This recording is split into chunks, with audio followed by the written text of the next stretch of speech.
Hey guys, welcome to my channel.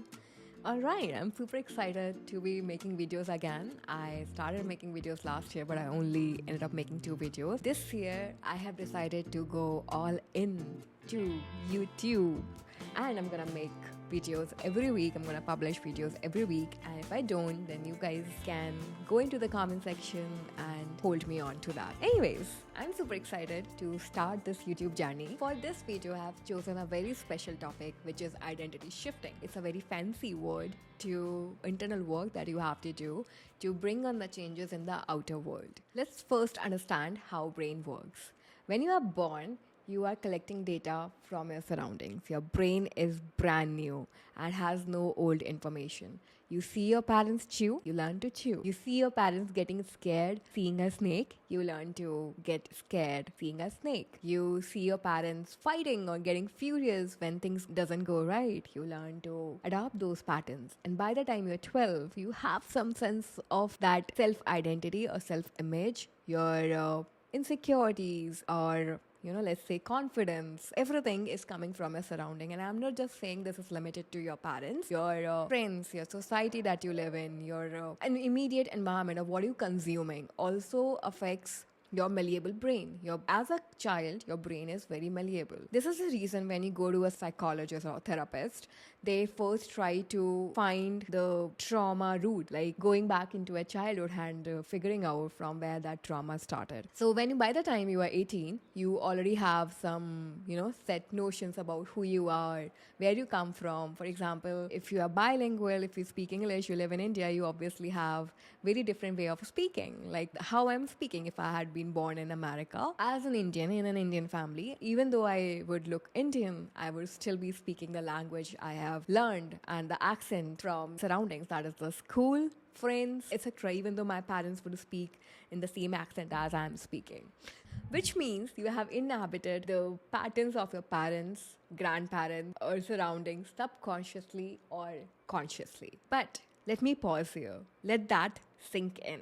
This doesn't mean that you can't change that. Everything you see around you, you can change at any point in your life. It doesn't matter if you're 40, doesn't matter if you're 50, doesn't matter if you're 25, 30, any age you are, you can literally change your life in just 30 days, 60 days. Just give yourself enough time to do this self-work. And in this video, I'm gonna tell you how to do that inner work. In this video, I'm gonna introduce you to a very, very important concept. I believe this should be taught in schools, which is self-identity, how it is formed, and why you need to work on yourself every day. Well, the thing is, your brain is very malleable. It is a product of years of your thoughts, years of your belief systems, years of repetition of each and every thought. So, let me give you another example. When I was a kid, I used to believe that I was really bad at maths. I used to score just passing marks, and I did this continuously till I was 12 and I was in 6th standard, 11 or 12.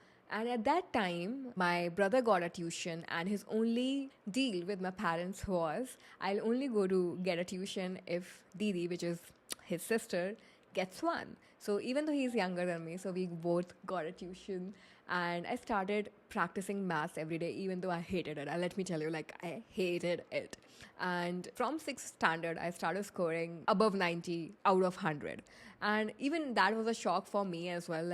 Oh my god, I was so bad at maths. How am I scoring such good marks? That hit me, like you can actually change your identity and you can actually be good at anything. I had this belief system that I can be good at anything I try, because you just have to give it enough time. You just have to practice it enough that you can be good at anything. So what I'm trying to tell you, you can change your identity multiple times in your life. Your identity is very malleable. Your brain is very malleable. And whatever you're seeing outside is years of your thoughts, years of your beliefs system.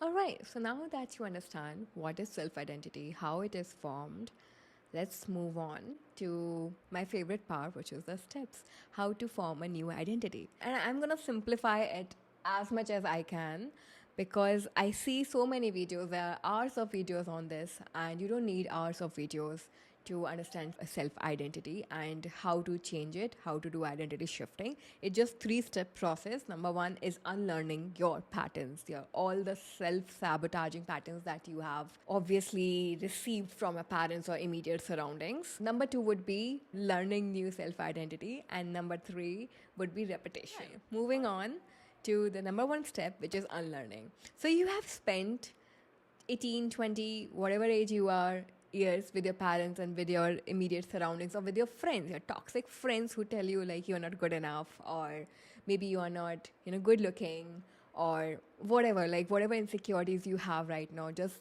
understand this. It is because of years of your repetitive thought patterns, those self-sabotaging thought patterns you need to get rid of.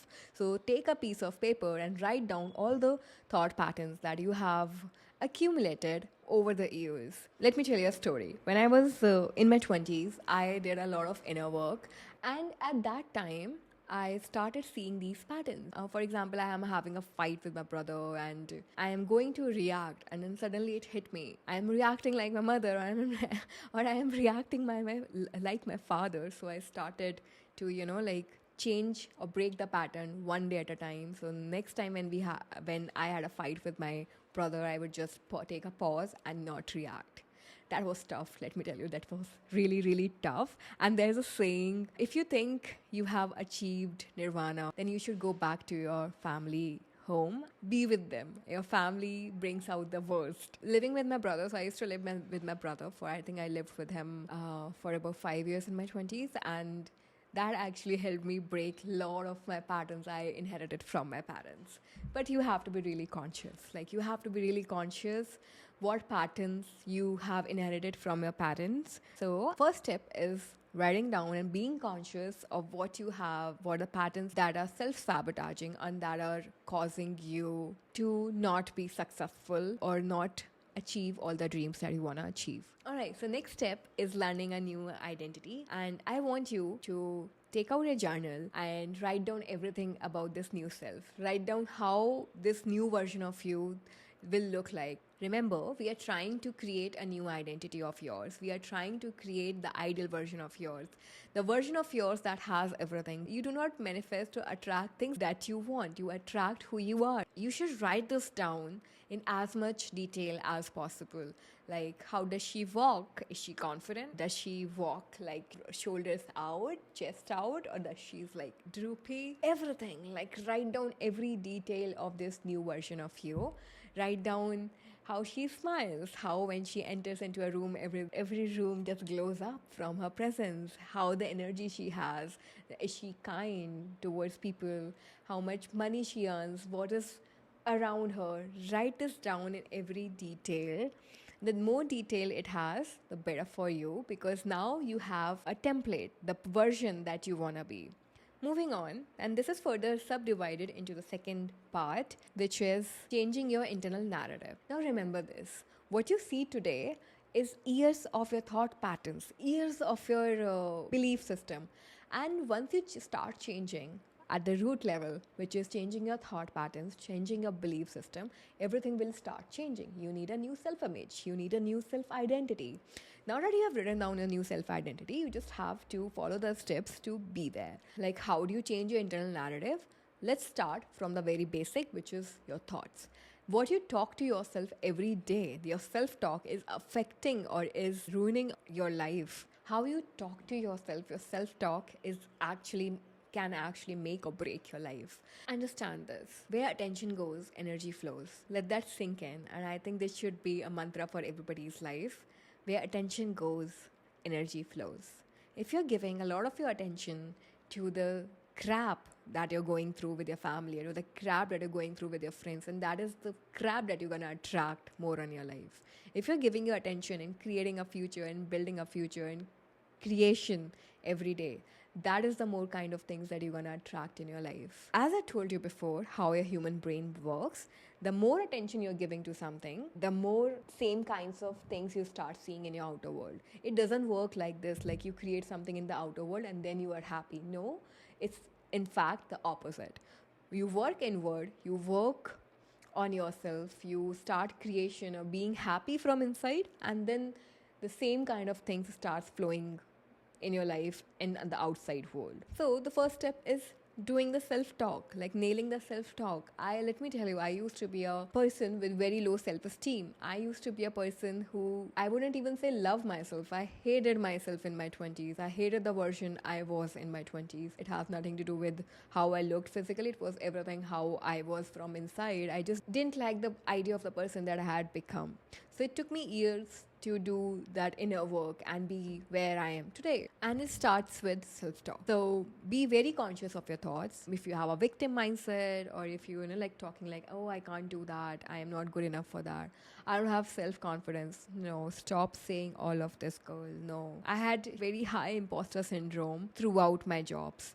And I always thought that is something I am born with. But no, that is something I actually inherited from my environment. And you really need to give up what you have inherited from your environment and do the inner work to get there, get to the place where you want to be. So first thing, self-talk. And now how you can do that, if it is a lot of work for you to be conscious about it, then you can try scripting. What is scripting? Scripting is like you can take out your journal, you can start writing about your new self in the morning. And how do you do that? For example, let's say you have high imposter syndrome. Stop talking about imposter syndrome. You do not have any imposter syndrome. Fake it till you make it. So write down the exact opposite.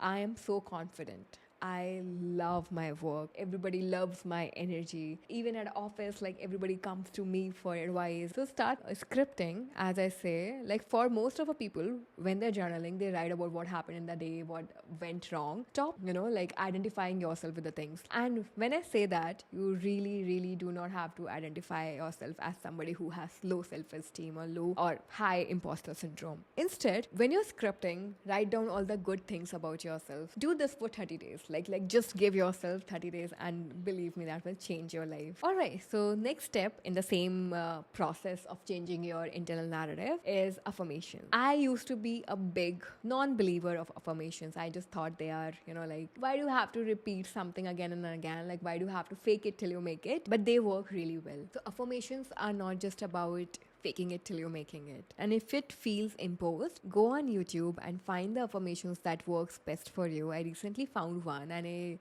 started listening to it every morning. That when I listen to affirmations when I go out on a walk, it actually helps me start my day on a very good note, on a very positive note. I'm really pumped when I start my day with walk and affirmations. All you have to do for affirmations in the morning when you go out on a walk or gym, whatever you do, just plug in to affirmations on your phone on YouTube, whatever affirmations you like, and just listen to it every day. If you're commuting to your work, listen to these affirmations during your commute. If you don't have time during the mornings or during the afternoon, in the evening, have some 20-minute affirmations and listen to those before sleeping. But affirmations work really well.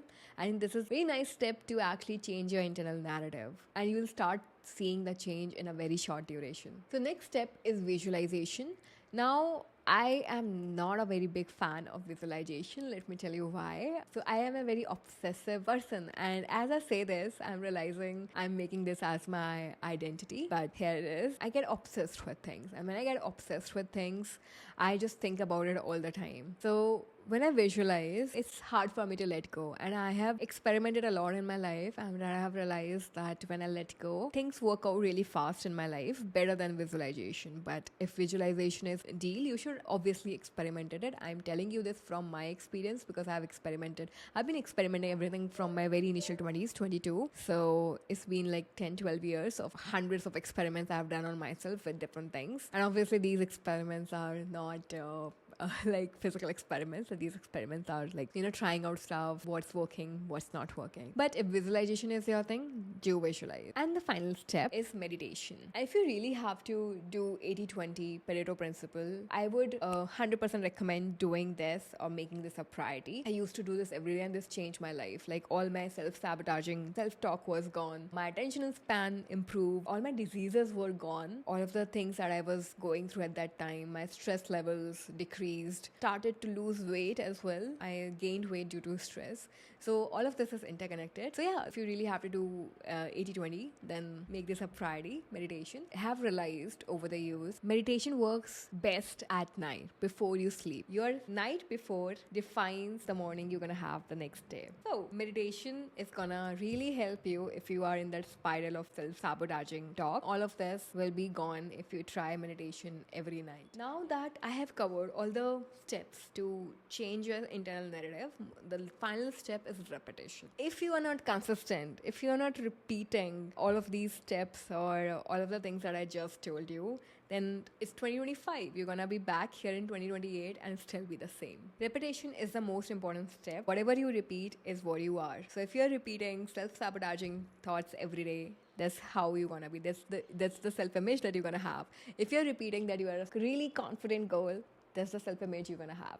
If you're repeating all the physically unhealthy things, you're gonna be unhealthy. What you sow is what you reap. So you should be really careful what you're repeating. And once you finish all the first two steps, you don't have to do all of the steps that I mentioned in the second step, which is changing your internal narrative. You don't have to do all the steps. You can pick whatever sticks with you. Like as I mentioned that I don't do visualization, but if it sticks with you, you can do visualization. There's EFT tapping, and a lot of people have mentioned that it works for them. And in fact, I tried it for 1 month and it really worked. I stopped doing it, because habit, but I'm gonna try that back again. You should be repeating all of this to change your internal narrative, change your self-identity until the identity that you scripted in the step 1 becomes your new reality. And that day is not far. If you be consistent, if you commit to yourself, you're gonna be there. If you're new here, I am Vibhuti. I would really love if you can hit that subscribe button because that would motivate me further to show up every week here. I am anyway gonna show up every week here. Please click on that subscribe button. I'll see you next week again in another video.